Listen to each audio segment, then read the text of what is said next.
Hi, Claudia. Hi, How you doing today? very well, thank you. Well, happy to have you here. I'm CEO of Brand Capital Advisors, a brand strategist with a lot of secrets about the industry that we might uncover today.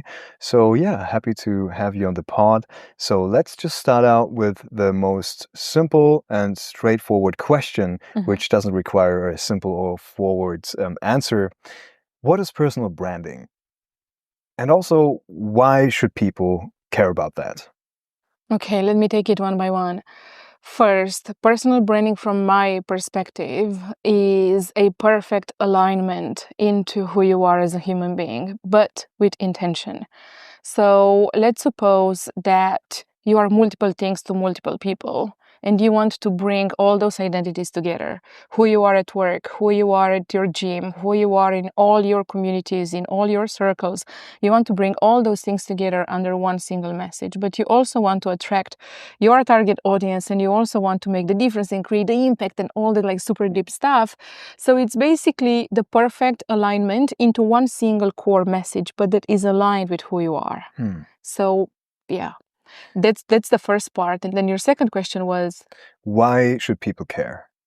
Actually, let me ask you a question yeah. already about this first part, because all of us have different hats, right? You might be a father to some, you might be a friend to another, you might be a business advisor to somebody else.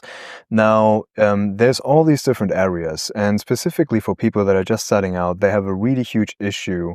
Finding a direction in that. They might see, a podcast from Tim Ferriss, or Joe Rogan, and they all go into all these different directions. So they feel like, okay, I can talk about everything. But now, does it make sense to bring all these personalities? I mean, they make up your experience and they talk through you all the time anyways. There's nothing you can do about that. But does it make sense to bring all these different things together in your brand messaging, or should you just focus and niche down on, like, let's say, three of them that make sense and complement each other really well? I mean, it's a more complex question, right? If it makes sense to niche down, yes, always niche down. But if you feel like you have to compromise a part of yourself in order to niche down, it's not gonna work. So in the end, it's really like, what are you going to compromise? Because if you really value something, you cannot just compromise on that because you value it so much, it makes you angry when it's not there. So I'm actually not sure I understood your question right when you mentioned Joe Rogan and Tim Ferriss and Oh, that's yeah. because for me, for example, this being a podcast, Mm-hmm. I also had, with the branding, at first I had my doubts on in what direction I wanted to go to, but the basic umbrella is basically I want to share conversations with Mm-hmm. interesting and smart people that I meet that other people might not get to meet and share their perspectives.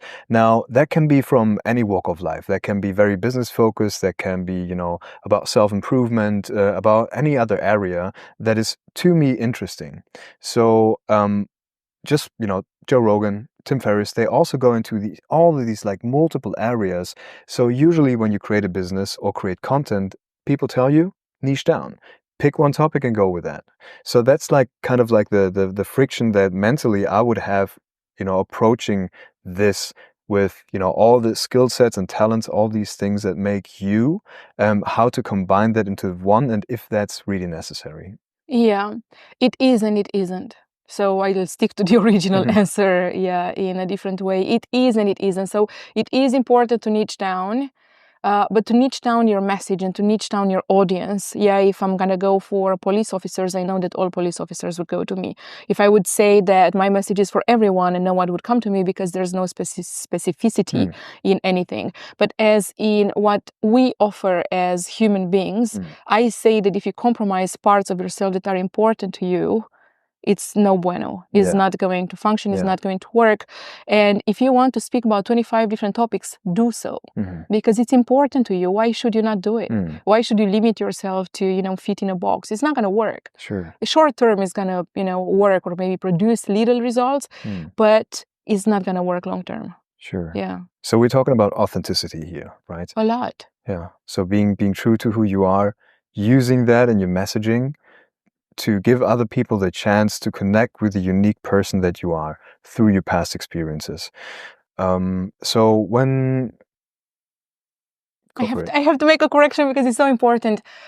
Through your past experiences, yes, but also the vision for the future, because so many people get lost into this is what I have achieved by now, and the only way I can brand myself is based on what I have achieved, and that's not no longer a true representation of who you are, because you cannot go back there. So it's not, to define yourself or your brand by your past accomplishments, but by what you see possible. Oh, wonderful. Which is quantum. You bring it from the future, you bring it back. That's okay. That's really great that you made that distinction, because I think that's also something that people that might hold back a lot of people, right? Is this like hurdle, this kind of like imposter syndrome, that you cannot talk about certain things because you might not be like an expert yet.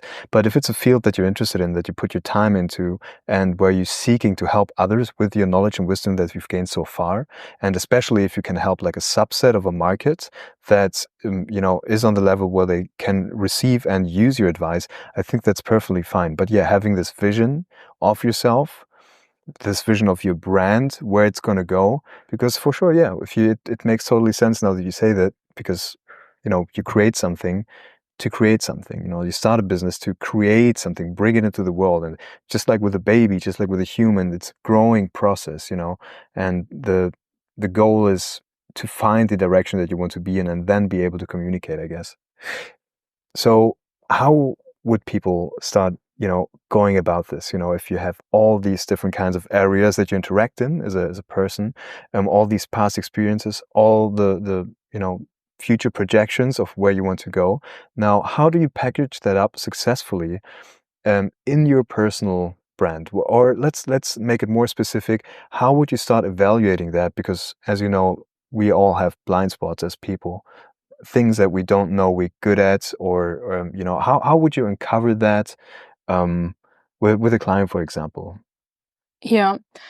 It goes in multiple layers, and personal branding actually, so the first and the most important layer, of course, is who you are. So is the introspection part. It sounds easy, but it's not as easy as it sounds. But then next to the introspection part, you have another layer that comes on top, which is called feedback.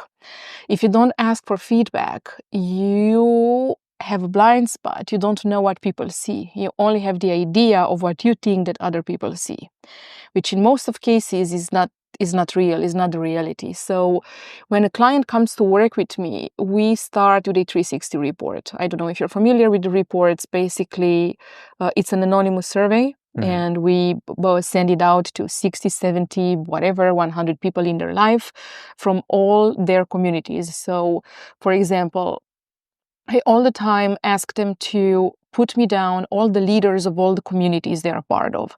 That means that if you're part of whatever group, the person who's the leader of the community, and by the leader I mean the most popular person, right? So by that I mean the person who has the most influence, because they have the most data. Meaning that if I go to ask that person for feedback, they're gonna know what everyone else thinks. So you just gather more data at once, so it makes all the process easier. So until you don't have the responses from the feedback, you don't know if there are any communication gaps. Because there are so many things that you don't know. But if you say that, I don't know, you are a person of integrity, and then the results of the feedback come, and you're never on time, you never keep your word, and you have like all those kind of like little complaints, from the people, you put it together, you look to the recurring themes. And if you see that this person is basically not who they say they are, opportunities slip through their fingers. So first of all, that is the most important part. When you start, you have to be aware of how people see you right now. It doesn't matter how they will see you or how they used to see you. It matters how they see you now. And as soon as you have this data, you start to work with your values. So when I say ask for feedback, I don't say you have to care, but you have to know. I'm not saying build a personal brand based on what people think about you. No. But in order to build a brand, you need to know what other people think about you. Yeah. So there's the first part. That's okay. That's very insightful. Especially one thing that I'm curious about is you said, go to the leaders of that group. Sometimes so in my head, sometimes you might not be interacting with the leader of that group. He or she might be very, convoluted with other information, other things going on, so might not have the time to pay close attention to who you are as a person or how your performance is, right? So, my go-to version of this so far has been, hey, ask the people around you in whatever field you're in, ideally close friends, that can give you feedback on, for example, a question like, hey, what do you think I'm good in? Or what would you come to me for when it comes to advice? What would you ask me for advice for? These kind of things, because I think this personal relationship, and there needs to be a precursor of absolute, raw honesty, because people might be afraid to, hurt your feelings. But so that would be the precursor to tell them, hey, listen, I want nothing but honest advice, and it helps me more that you give that to me, even though I might not be happy with what you say. It's not going to change anything about a relationship. We're mature people, but I need this feedback to improve and better me as a person, or my business in the future. So how would you respond to that? That, people in the group that are closest to you, or people that are the thought leaders of that community, how did you come up with the process of going to the thought leader? And do you think there might be some information missing through that loss in connection? So first, let me just cover one part. With the 360s, since they're anonymous, you never go through the problem of them not being candid. You don't know who said what, and all the data comes collected into one big chunk of information. So you cannot get upset because you have no idea whom you should be upset about, or yeah. And then, well, this 360 actually, comes already structured in certain directions. For me, what's the most important to know is what are your top skills, and I want to know what's your leadership style. That's the ones that I start with, because I want to see. So you always do a self-analysis in the beginning, and if your self-analysis doesn't match the results, then you have to fix that gap in communication, because otherwise you're not going to reach your goal. Yeah. You keep your saying, I'm a leader, and you come back, you're a caregiver. Yeah. So it's not gonna work. Oh, yeah. Yeah. So I don't know if I responded to your question though. Well, anyways, it was very, very useful advice, because that's something that I personally, from my own perspective, had in the past, where I assumed that my communication was enough to communicate what I actually, what my intentions were. So this could have been business. This could have also been personal life, where I thought that my actions spoke enough for myself, whereas, people interpret, like there's this gap in between what I'm thinking and what you're perceiving. And if I don't take the time to really make it clear what my intentions are, with you as a person on a personal level, or also with goal settings or whatever is going on in between life or between us, I've stumbled upon the hurdle that people didn't know my appreciation for them enough, right? So that's an interesting point to uncover, right? This gap, and also, yeah, how you communicate. I find that especially hard when, for example, also written text. I'm not a great writer, maybe sales copy, good, but like if we write, like my messages are not very, very engaging or whatever. I love this personal connection, because I can read in between those lines, and also the rest of my body speaks for the gaps that might be in my communication. So thank you for shining light on that. Yeah. Sure. Yeah. Well, you know that from a marketing perspective, you have to repeat the same information 9 times for people to remember less than 10% of it. So you have to be extremely clear in the way how you communicate, and repeat the same thing over and over again. And a lot of people actually have trouble with this, because they feel, especially in the beginning of the game, they have the feeling, I already said this before, I don't want to say it again because it might make me look bad, or whatever stands behind that. But the reality is that you have to do it every day. Yeah. If you stand for something, really, like, bring it in front of people every day. Like, who cares? I mean, new people are discovering your profile every day. You have to repeat the same thing, over and over again. Yeah. Oh, that's a good point. That's such a good point. Yeah. I met with Ness Daly, who's super famous now. I think he has a lot of content out. And I use him most of the time as an example in the personal branding, because he built a brand before he built a business. So he built his his personal brand before he had any revenue and, before he had his academy and so on. So he built a brand based on vision. He said he wanted to post like 1,000 videos a day. Mm-hmm. No, 1,000 video every day for 1,000 days. Mm-hmm. And I met him the other day in Davos, when was the last Davos from the WEF in January. I'm like, dude, what's your secret for success? Mm-hmm. And he told me, just repeat the same thing over and over and over and over and over again. And don't even change. You don't even have to change how you express it, because that's when it becomes start with why. Yeah. Okay, that shines light on another that shines light on consistency on a different kind of level, right? Because content creators, for example, they try many things out in the beginning, and they might just hop from one strategy to the next, to the next, to the next, without seeing any real results. So usually what happens, let's take YouTube, for example, if content creators have consistency, people know what to expect. So also on a personal level, if you repeat who you are and what you're about, what your mission is, and how you interact with the world around you, if you put emphasis on that and repeat that, just as you said, it makes sense that people then pick up on it and understand it truly. And it's also like a trust, like when it comes to content, a trust building tool, because people now know why they come back to you. It's not like, okay, this week he did that, next week he did that. Like for me, it was my Instagram. It's a perfect example for that. Like people saw me, oh, well, he's traveling around. Oh, now he's riding a motocross bike, and now he's jumping out of planes. But what is he doing? Right? And that would not be a problem as long as you would bring your vision and you make your vision available and put it in front of the people all the time. I have a friend, and he's an influencer, and he's all over the place, literally all over the place, but his vision doesn't come through his content. He was in personal branding, then he was in PR and media, then he was in digital nomadism, then he was in NFTs, now he's in AI. And because there's a lack of vision as general, I believe in a world in which whatever, who actually makes all these areas come together consistently, so people would understand what he's about. But because he doesn't have that message, it looks like it's just, chaotic, all the information all over the place. So I'd say it's not a problem when you go in multiple directions, but just stick to the same vision you believe in, Like have an umbrella, make it clear to people what it is, why you're doing all these different things. Exactly.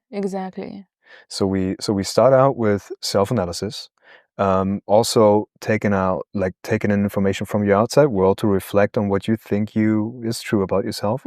Basically changing your beliefs to a certain extent, adapting to this new information, and now, so it's basically self-inquiry. I'm assuming you get all this information from the outside world, from your friends, from self-analysis, and then in the next step, I assume you would, see what you are about and create like an avatar of yourself somewhat, and then understand, okay, with my vision, like once, obviously something that has to be defined as well and make clear as day, like what is it, the thing that you want to do and you go towards, and how to bring all these things together to go to that mission statement and make it clear for others. I think what I'm asking is, how would you drive that into this direction, like the knowledge into this direction, or the next, what would be the next step after this, like self-analysis? So the self-analysis is the part that actually takes the most time. And the self-analysis is a part that is reoccurring. You have to keep on going back to it and refine it as you go, because we as people, we are very complex, and it's not so easy to actually sit down and narrow everything down. Sometimes with some clients, I have a service called Visionary Strategy Day. We actually lay everything, an entire, strategy here on the table, and we're able to, really focus and pull the data that is still changing a little bit. But yeah, sometimes you can do it in shorter time. But basically, unless you don't define your top 5 values, I call it top 5, they can be top 3, they can be top 10. But basically, the values are the most important part, the unquestionable part of a brand. Because if you don't have a value, if you don't have your values straight and defined, you don't know who you are, you're lost. You can have a vision, but if you don't understand how you operate, It's not going to work. Mm-hmm. Values are the emotional currency of life. It's what I give. I give euros, I give whatever I give values, right? And I expect to have values in return. So that means it shows me how I function as a human being. And generally, you can discover your values based on what makes you angry. Because what makes you angry is really showing you what you care about. So you start from there. You understand, this is what I accept, this is what I don't, this is where I set boundaries, and this is what I value, and this is because this is why I value it. And then you write beautifully down, this is my value, and this is how I define it, this is how I use it in my everyday world. Yeah. So if you say, for example, that you value respect, a way to value respect maybe is to let people finish their sentences. Yeah. So you have to know how you function, because more than 90% of people, they don't understand how they function. Yeah. So values. After values, you have vision and mission. Okay. I would love to jump into values a little more, because we had this conversation privately, where it kind of goes into like your leadership style, but then also self perception. It has a lot to do with boundaries and all these things. So once you set your boundaries, once you set your values, you know exactly how you want to interact with the world, and how the world needs to interact with you.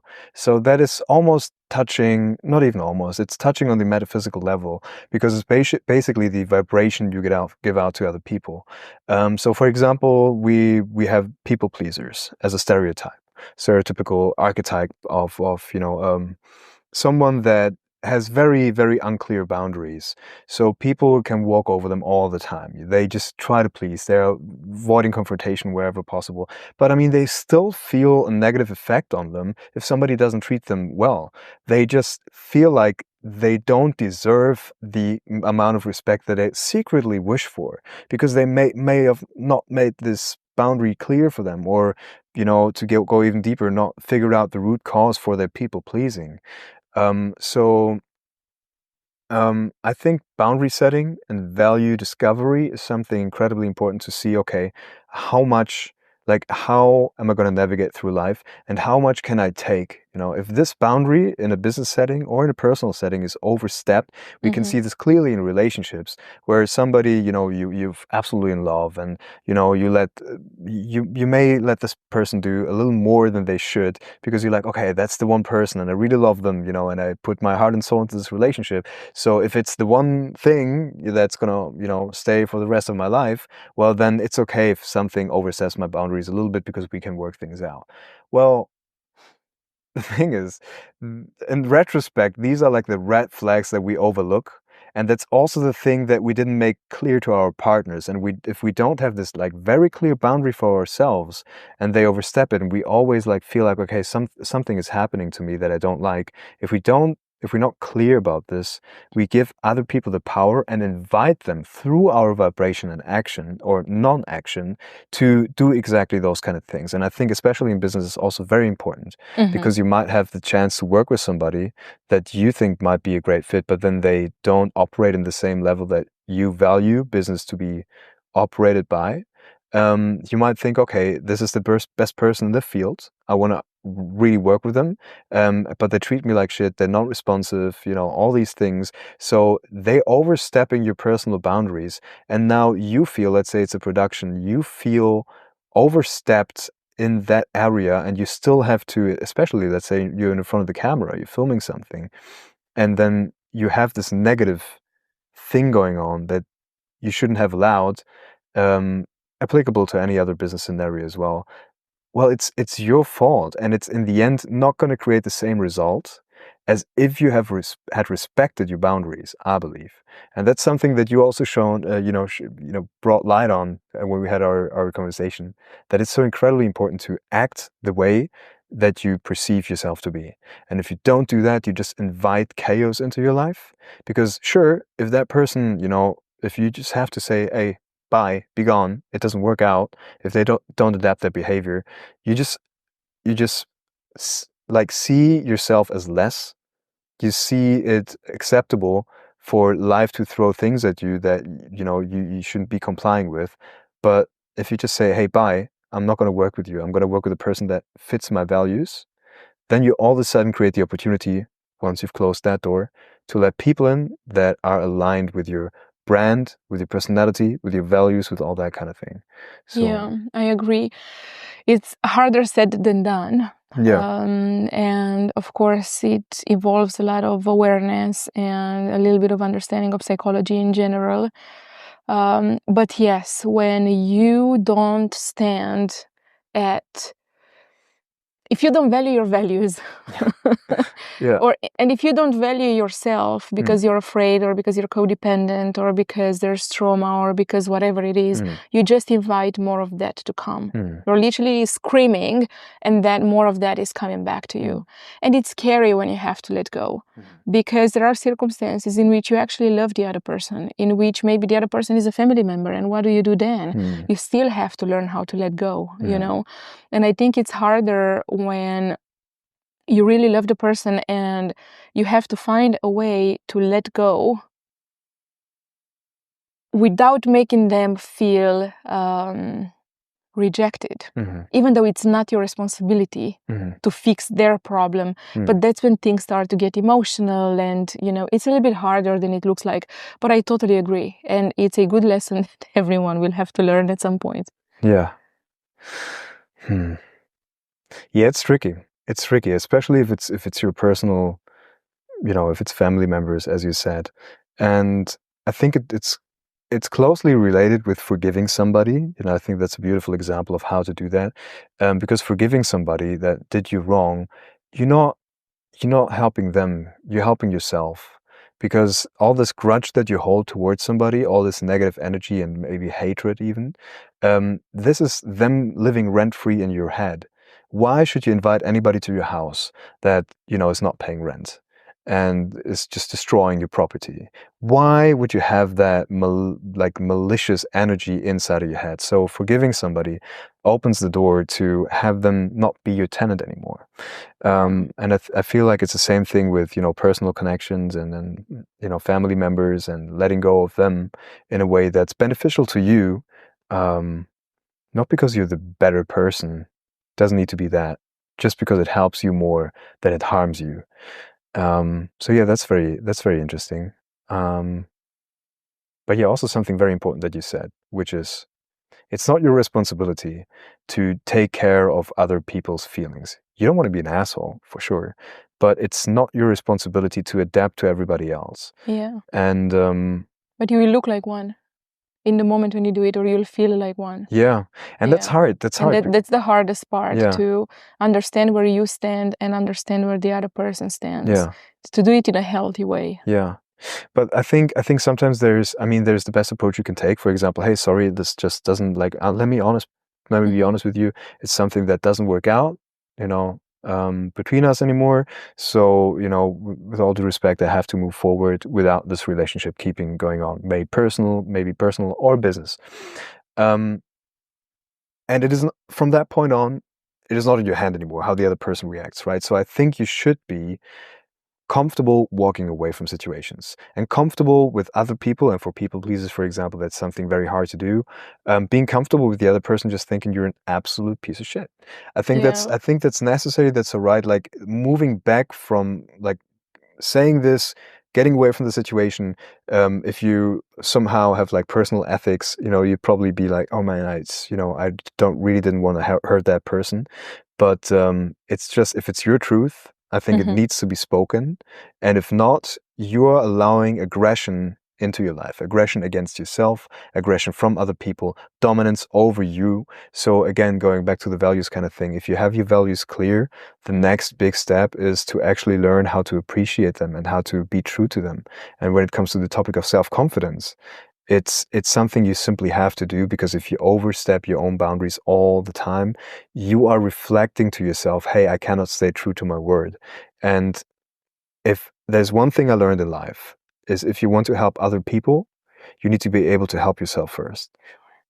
So once you've done that, once you help yourself and get to the position of power in the sense of control over your own life, then you can expand that to other people, and then you can offer a helping hand.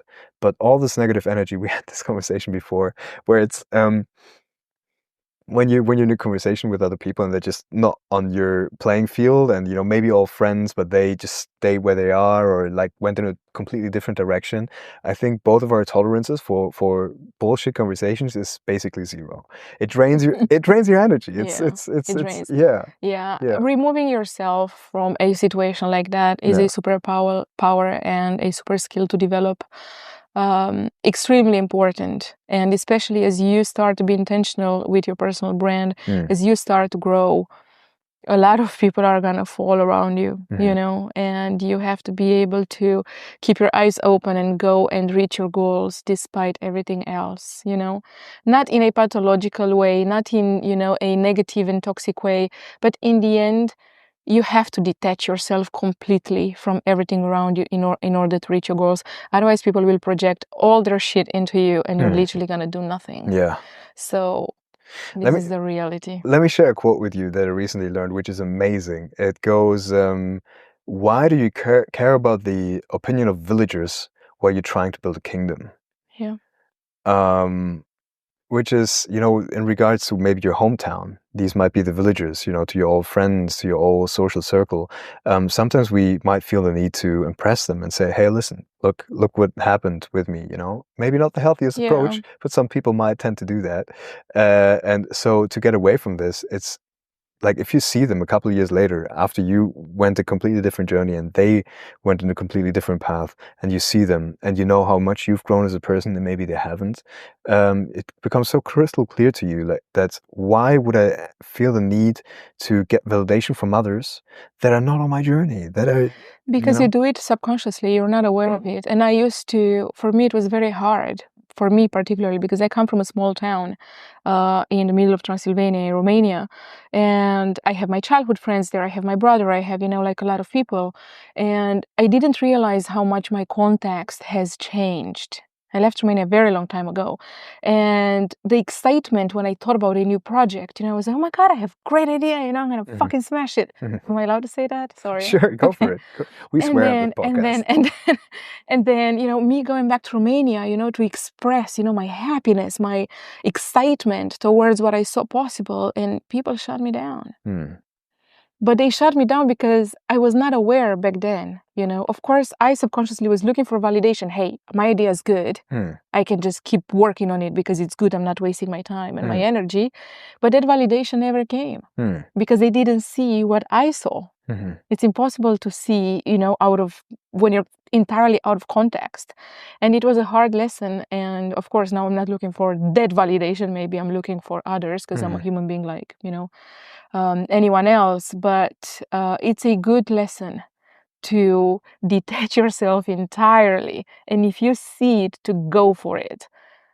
And not ask anyone else what they believe, unless it's a mentor who already achieved what you achieved, and not even then, because they might see a different direction for you. Yeah. So even when you have a mentor, you have to make sure entirely that your vision is his vision. So if he's trying to get you, to build a business and sell it in 5 years, but that's not your vision, he still subconsciously will try to get you to have that exit in 5 years. So, it's like, you have to see it for yourself and you have to go for it without asking in the left or in the right, or hard to do, which is part of the reason why business oftentimes can be a very solitary journey, right? You have to get rid of certain people in your life. You tend to make this a habit because you realize, okay, I haven't attracted the right kind of people, so you end up with like a handful of people, if you're lucky, that are on the same wavelength, or at least bring positivity into your life. On the one hand, it's a little sad because you lose the valuable information that these people had about you, like about your upbringing, or all this, like the past you, which I love people reminding me of what I did in the past, because there's so many things happening that people tell me stories and it's almost like as if like this was a completely different person. There's just too many things happening. I don't know, my brain just Right. works like that. So I really appreciate feedback from people that I knew once, So that goes away. Then you have to learn how to write down your own personal story, memorize your own personal story, rewrite your own personal story, find people that fit into your own new personal storyline. And then that's hard because it's not like, okay, I'll go out and I'll meet those people. No, just by random chance. I mean, you can increase your It's chances never by, random. yeah, vibrations. Are we talking about No, cosmic energy again? never random. Never You know, random? it's What do you yeah. think it is? You build it up. Then Yeah, at some point, it's kind of like the overnight success. You know, it's not random. yeah, You worked for it. yeah. You know, it just there's a one particular moment in which it comes and shows up, but you know, it's never random. Okay. So is that kind of like you put in the energy, energy comes back to you kind of thing? Hmm. Yeah. I love that. It's a great, yeah, you become the person that attracts the kind of people that you want in your life, right? But So, you have to become the person. yeah, Oh, this is such a good story. I'm gonna go into it without your go for it. approval because Go I'm for it. sure you're Go gonna for it. love it. Go for it. So, this is a great example of values in personal life. So, I was supposed to meet for an interview with this super Swiss guy, super businessman, whatever. He was crossing Romania through my town, and then he didn't show up. I blocked my entire day for him, and he didn't show up. And I got upset. I got angry because I value integrity. Mhm. You know, so for me in that moment, I'm like, it takes literally 1 minute or less than 1 minute to send a voice note and to say something came up. Please don't wait for me. I'm not gonna make it. We'll catch up later. Mhm. Kind of like just to tell me, hey, I value your time. Mhm. You know, so this is also a reinforcement of what I previously just said about values, of how a circumstance like that comes in the personal life. However, I go to a friend of mine, I tell her the story. I'm like, I cannot believe this Swiss guy. We had to film and then he didn't come and then he didn't tell me anything. You know, it's like I was like going into the story. Mhm. And she's like, honey, you know, you need a map. You need to understand, you know, Daniela, my friend, she's like so loving, so caring. And she's like, you need to understand where you're going. You know, you need a different map. If you go to Barcelona, you need a different map if you go to Madrid, you Mhm. know. So then I developed the kind of like a love map. You know, what does it mean to attract, you know, the love map? And Daniela was like, you kind of need a map. And then I go to my therapist and I'm like, do I actually need a love map? My therapist was like, Claudia, shut the fuck up. You don't need any love map. You don't want to close the doors of the universe. You don't want to limit anything. You don't want to control anything. Instead, you want to let go of the control. You don't need any love map. Mhm. And that response actually didn't satisfy me. And I spoke with another friend of mine. And I'm like, can you go at your therapist and ask, hey, do we actually need a love map? You know? Can And you go she into came detail? Like, back. what do you mean? What do you mean by love map? Love map, I mean, who's the person basically you're looking for, and what are the partnerships you try to attract? What is the romantic partnership you'd like to attract? Mhm. You know, who are the people you want to attract? And by that, I mean, how are they functioning? What do they value? How do they operate? How do they act? How do they communicate? You know, all these things are super important. And when my friend came from her therapist and she said, we actually need a map, but the map is not for them, the map is for us. Mhm. So you write down everything you want them to be and you become it. Mhm. So if I say that I want everyone else to be in integrity, or I want everyone I you know to be extrovert, I have to be that. What is an introvert going to do with me? Or what am I going to do with an introvert when I go outside and I make 20 new friends? I'm going to be bored as fuck. Mhm. This is the reality, you know. So it's the same with values. You know, if you value that and if you demand it from the other person, you have to be able to become it. And that is your lesson, to become it in order to attract it. You cannot attract something that you know, if you're not here, you doesn't make any sense. That's interesting. So now I like the idea of that because you create an avatar of, who is allowed into your life, which then again, are you the kind of person that would attract that person, right? Are you a good fit for the person that you're looking for? So, if you're starting out in business, for example, and you look for multi-million, multi-billion-dollar CEOs and you want to connect with them, like, why should they care? Have you done anything with your life to become some sort of asset of value for them? Not in like a monetary sense, but just like even sitting on the same table, having conversations like that. Okay.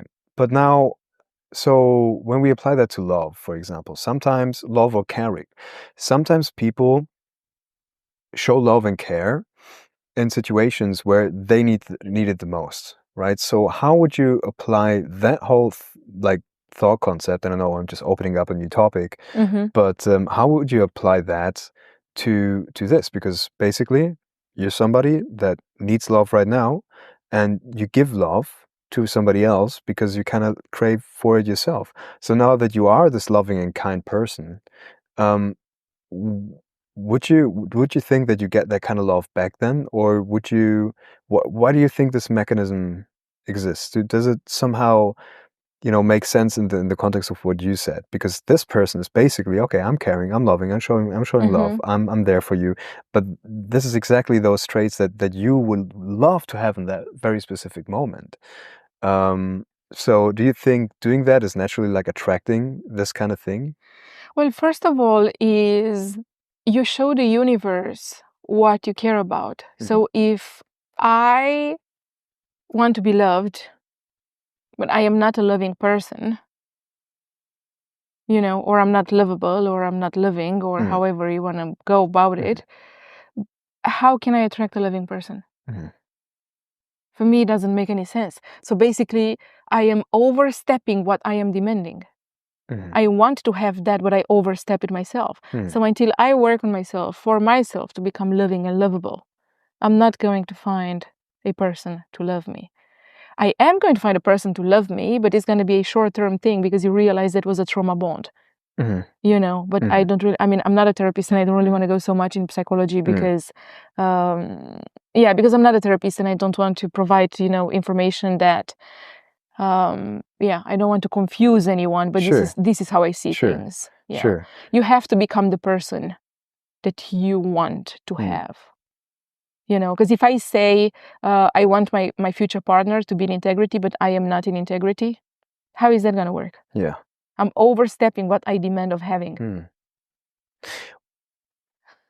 Well, in the context of this podcast, I mean, this is basically people just joining in on a conversation that we would normally also have.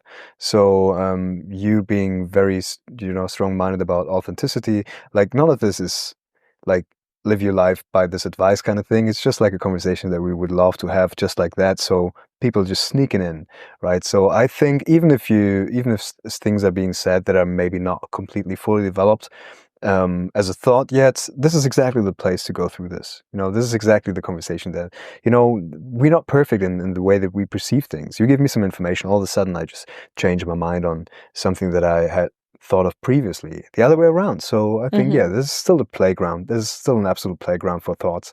And I Yeah, really appreciate, the input sure. that you, and the openness that you come you know, with today. So now, would you say that's a trauma bond? Because in that specific scenario, I could immediately see somebody that wants love, but is like, this relationship, with the guy that's an absolute asshole and the girl that does everything for him. So would that, yeah, would that be a trauma bond? Or because I mean, that person is not projecting love, challenging this idea right now. This person is not projecting love, like he's not giving love, but he expects it, right? So he behaves like an asshole, but then he gets love back. So how would you categorize Yeah, that? I would categorize it as trauma bond, but as I said, I'm not a therapist, and Hmm. it's better for me to choose to not go in the conversation and stick to personal branding. Okay. But I would say that, yeah, is a trauma bond, and Yeah. you keep on repeating the same pattern until you actually learn it and choose different. So basically, you increase your vibration, and then you attract different because you learn some lessons, and you no longer vibrate with that particular event that happened. But I for see. that, you have to go way back into your past and Hmm. understand where that breakdown happened, Hmm. because the breakdown happened in the past and it's reoccurring here in the present. Hmm. And even if you get into argument right now with a boyfriend who actually, like, whatever he does to you that is not living or is not projecting what you want to have, Hmm. it still happened in the past. It still happened when you were 5, and it Hmm. still reoccurs here, and you still react to it because this here is not solved. And as soon as you solve it, you don't react to this thing anymore and you can move on Hmm. entirely. But yeah, I'm not a therapist, All good. disclaimer. All good. All good. Um, so we went deeper into this like self-assessment kind of thing, way deeper, which I love. Now, okay, so we had the process of basically like self-analysis, taking information from other people, putting that together, then finding your direction and communicating that through the outside by, making your values clear by communicating them, but also setting them before that. And now I assume the next step, would that be implementation? Yeah. So you would apply all that through mainly your communication channels, right? So how you communicate. Channel.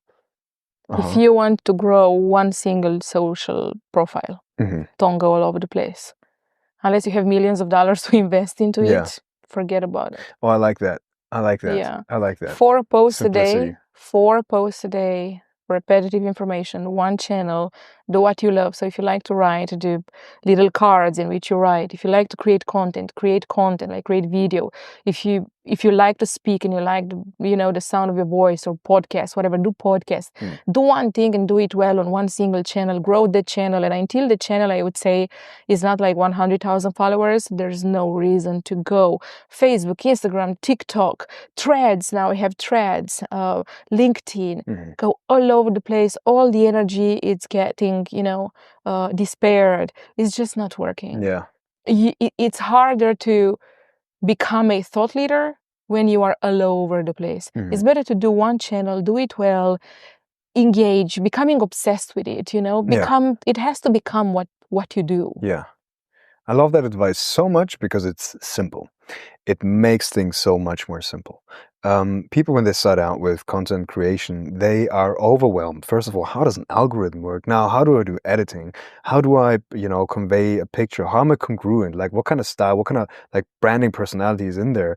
So building everything like that up. So yeah, it's a lot. It's a lot. So I really love, and this was what I'm also personally sticking to right now. It's just like focusing on one thing. And getting better at that. And then you can still later on repurpose content or film specific content for other platforms. But yeah, I love that advice a lot. But even that takes a tremendous amount of time. You see, it sounds easy, repurpose that content. But even that, if you don't have someone to do it for you, that is becoming your job. You're actually not working for your business, or whatever you're doing. So even repurposing, the reason I jumped into it is because a lot of people use it. And from my perspective, repurposing actually takes a lot of time. You have to crop the videos, create the captions, different captions, because maybe you have a different length of the text or whatever. So it still takes a tremendous amount of time. Okay, so still hyper focusing on one thing only. Yes. Good. I like that. Yes. I like that. Good. Makes life easier. Wonderful. All right. So, okay, people set out. They understand who they are, they understand their values, they communicate that through one marketing channel. And so then they can come up with like a content strategy, whatever fits their brand, what kind of information they want to create, content they want to create. Some, as you said, are very audio or very visual people. Some just love to write text. Recently on one of the meetups had somebody that is a cartoon artist, so they do cartoons. Now, we talked about consistency before, which is incredibly, did we? We talked. We did. We did. Maybe. Did we? Yeah, you said, so there was a moment in which you mentioned consistency, but we didn't elaborate Okay, anything. let's elaborate on consistency then. So you start out, and then, we talked about like different strategies and that, that you might hop from one to the next, but then bringing consistency into the equation, which is something that Nas did, Nas Daily, which is, just continuously putting content out so people get familiar with who you are, with your message, and this trust can be built, right? But also exercising that muscle of creating this message continuously, or providing this value continuously, or creating, getting into it. And you said 4 videos a day, for example, for Instagram. 4 posts a day. 4 posts That's a day. when the algorithm pushes you the most in front. And you'll see, even if you look at the influencers, they have 3 posts a day. But I mean, even if you're in the beginning of the game, even if you make 1 post a day, but make it, it's still going to help you a lot. But if you really want to grow, and if you want to grow fast, 4 posts a day. 4 posts a day. Would you, okay, but that would need to be posts, like actual value content, or could that also be like stories or just something to keep in No, mind no for people? stories. Okay. So Stories actually, is complementary. That's yeah. where you show how you live your life. Okay. Is different. But yeah, I'm referring to content, pictures, reels, etc. Lives are very good. Interesting. But yeah, no stories. Stories are not there to stay. Yeah. Interesting. Yeah. That's a lot of things going, like it's a lot of work, like kind of thing, huh? It's a lot It's of a work. full-time job. It's a full-time It's a job. full-time job, Yeah. yeah. And Yeah. we didn't even speak about copywriting yet. We didn't speak about PR, about creating thought leadership articles, about pitching, about all Yeah. these other things that come on top of just creating Mm. content. Creating content is kind of like the first pillar, to get people to get them used with what you're about. Mm. But then you have to do outreach. You need a strategy for outreach. What's your biggest goal? Where are you giving back? And that's extremely important. And that's how I catch people when they say, my vision is whatever it is. I ask them, I give you $100 million right now. How do you spend the money? Mm. And they would invest in something totally different than their vision. And I'm like, let's rework your vision because something's not right. So it's like there are all these little tricks that we use in the coaching world on personal branding to uncover and extract certain messages. And for me personally, if you don't give back, I'm more tempted to work with someone who gives back. For example, I work with high-ticket clients at Brand Capital Advisors, but I also create a very affordable program. And if you want to take my program and if you don't afford it, you can apply for scholarship and you can get it for free. So I offer multiple possibilities for people to access my information, my content. And for example, even in product, in sunglasses, aren't you more tempted to buy a pair of sunglasses where you know that every time you buy your sunglasses or your glasses, another pair is donated to a child in Africa? That is a way of giving back, and it reinforces the vision they believe in. We believe in a world in which everyone would have a better vision or have a better sight or have access to, healthcare or whatever it is. But because they give back, you see they really are behind it, So giving back, it's actually a big part of what I do. Beautiful. Yeah. Beautiful. Also with my clients, not just with what I do myself for Yeah. myself, but what I empower clients to do. I like that a lot because something else that plays into this is it's also now on a metaphysical level. It's this, like, if you are able to like, it comes from an abundance mindset, right? If you're able to give away, you have more than enough. So that manifests as a thought, it's right? The number one abundance activator. Giving back. It's so beautiful when I look back at some of these, I like to give back to the community as best as I can by providing food for thought, or any other kind of value, or, getting a community together, organizing events, this kind of thing. But then one thing that stuck in my mind was, like, an event that I organized. It was beautiful because there went some work into it, but once I was there, once I saw all these people around me, and them being happy with the situation, and like all the energy that came from there, it just multiplied exponentially the efforts that I put into this. So yeah, if people haven't done that, I really would encourage that they should try that out. It's amazing. It makes it can even be, if you don't believe about this whole woo-woo thing, metaphysical, or like the universe providing, it can be seen as something very egoistical, and it doesn't really matter for me, if it's egoistic, but it provides something good for the world. You can see it from a very egoistic perspective. You give something to somebody else, help them, it feels good. It just feels good. So even there's multiple levels to that. So if you don't believe in like attraction kind of mindset, it still does something good for you.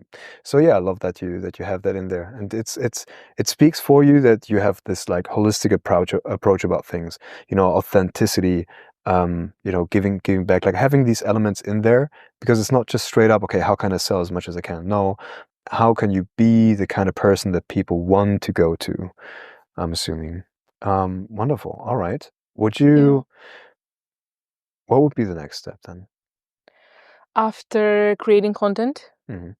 So actually, no. Let's dive into one more thing that I think that I find fascinating.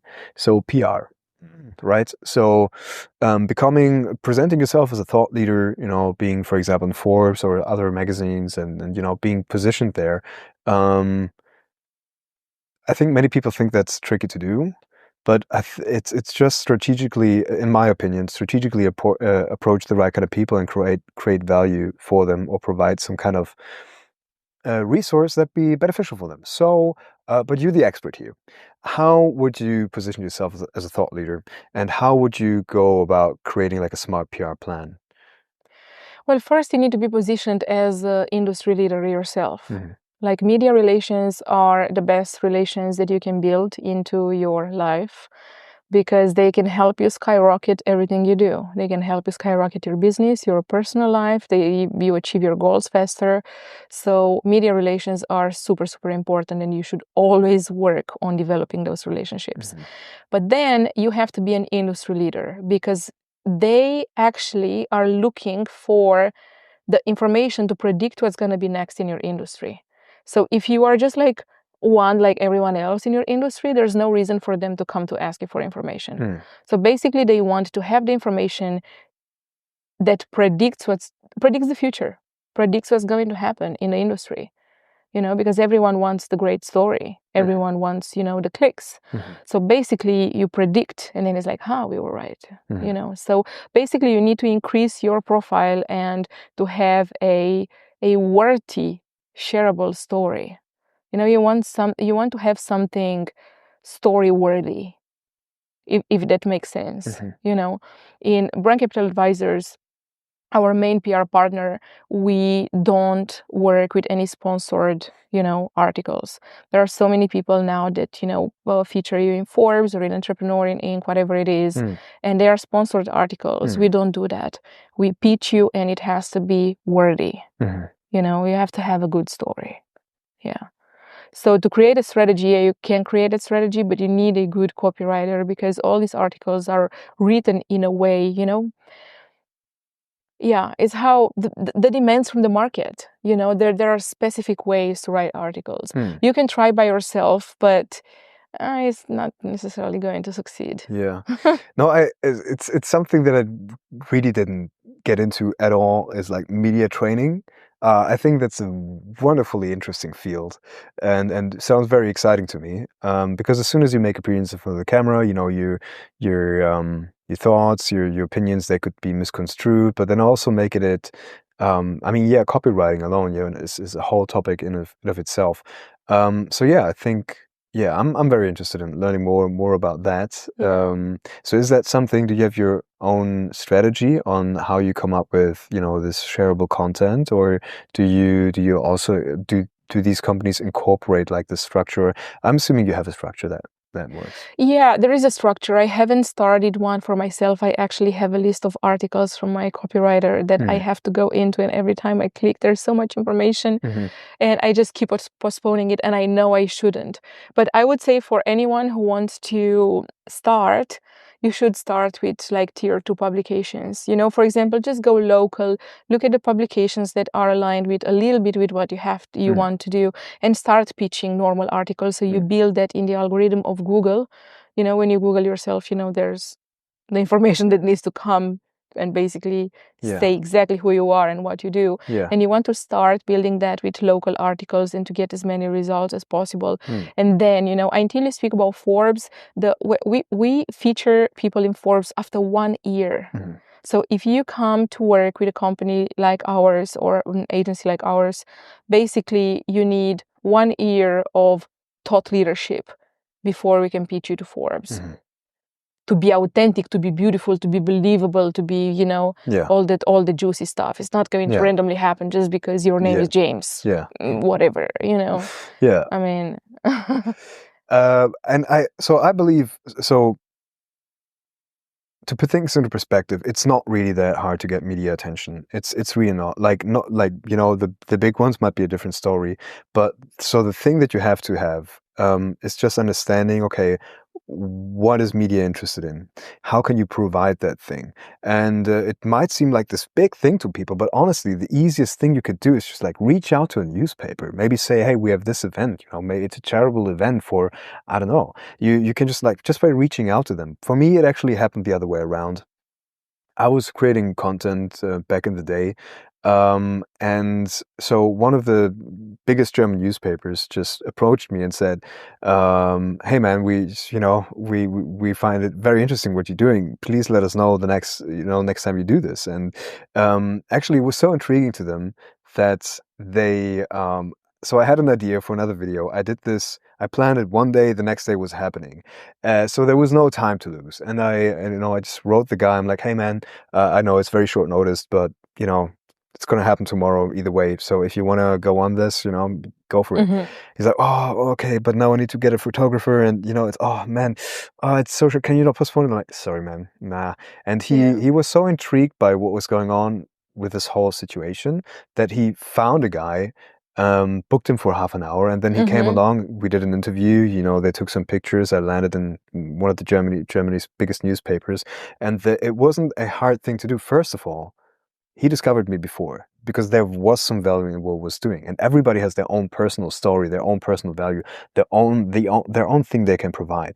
But if you can get some viral factors in there, for Mm-hmm. example, by making it especially intriguing or something that exceptional, or just putting a spin on it, Buzzy. like buzzy, yeah, just make it newsworthy. It's as soon as you think about viral concepts and what makes content go viral and all these elements that you can just throw in there. For example, a great viral element is just changing things up a little bit. For example, there's this, I don't remember the name of this channel, but it's basically what they do is it's a channel for recipes, but they put a spin on it. So instead of just reading out a recipe, this guy is talking to like a hand puppet. I think the channel's called Good Guy Noah. And, he just talks to that puppet Yeah. about like personal problems. Hey man, I don't know how to do guacamole. And then all of a sudden this puppet is like responding with a super nice, catchy song. And they teach you how to, they teach you a recipe with something, a twist on top that makes it interesting to watch. So yeah, once you research viral methods, it makes it easier for you to provide content that people would be interested in. Then you can do outreach, or people might just find you. So these first few steps, um, which also position yourself as an authority. Like, for example, you could even go to universities, and say, hey, listen, I have this interesting topic to talk about. I do it for free. And just position yourself there and then, bring something valuable to the table. You can use that speaking engagement, smaller speaking engagements, work your way up to something bigger until you've created like this momentum and, you have already some references and media takes you seriously. Yeah. So at some point you have to, start building. It takes time. It takes time, and it takes, as you said, a lot of consistency. You have to keep being active, keep on putting things out there. I had a lady reaching out to me last week. Actually, I made a post in July as I climbed Kilimanjaro. Mhm. And this African lady, she runs an exclusive kind of like travel magazine. Mhm. She's like, Claudia, oh my God, I saw you were on top of Kilimanjaro. Would you like to share about it? It's like, can I actually feature in my magazine? Well, if I would have not made that post, it's like the opportunity would not be there. Mhm. And actually, post about Kilimanjaro also got me sponsorships in my crypto events back in the time. So it's like, and it's authentic to me. Mhm. If I would have dismissed, going back to the previous question you had, if I would have dismissed, no, I cannot post about Kilimanjaro because I only have 3 pillars of content, Mhm. Yeah. it's like I would have missed out on so many opportunities because I would have dismissed myself, Mhm. So yeah, I think I went in a totally different direction, but it made sense to do so. Yeah. Yeah. Yeah. No, Yeah. beautiful. Beautiful. Visibility. Visibility. It Yeah. always starts with that, putting yourself out there. It doesn't Yeah. matter if it's perfect, if it's great, just visibility. Let people know what you're about. Create some things they can see and give them the chance to connect with you. Um, I mean, this was a beautiful conversation already. Is there anything specific that somebody that has no idea when they're starting out, building their own channel, building their own brand, is there like anything you would like to tell those people to make things easier to go in the right direction, other than, checking you guys out and booking a consultation, like Yeah. something No worries. you would look to? Um, just start. From where you are, just keep going from where you are with what you have. It doesn't have to be perfect. Volume goes a long way, you know. Creating a lot, start, say yes before you're ready. That's one of the biggest lessons you can learn, you know. Say yes before you're ready, before, you know, by the time the event will be in front of you, you'll be ready because you'll get ready. But if you say no, you'll never be ready because you'll never get ready. You know, so yeah, say yes. Say yes. Be intentional. Yeah. Everything is strategy, and I wish that everyone would understand that you don't have to be the most talented, you don't have to be the best. Everything is strategy. And if it comes from a moral, ethical, beautiful space, there's no reason in the universe why you cannot make it. You will make it because it's science. You put consistent action into one thing, at some point you're going to start to have returns. So just do it. Just do Just do it. Just do it. Consistency and focus, sheer volume, work until you become the person that you want to be. Outreach. Okay. Yeah. All right. It was a beautiful conversation. Thank you so much for your insights. It was, you know, I love the fact that we can talk about business, but then also to go into, you know, more deeper life related topics. So well, life is part of business. It is you cannot true. have one without the other. It is true. Well, and with that being said, good luck with your life and your business creation. See you next time.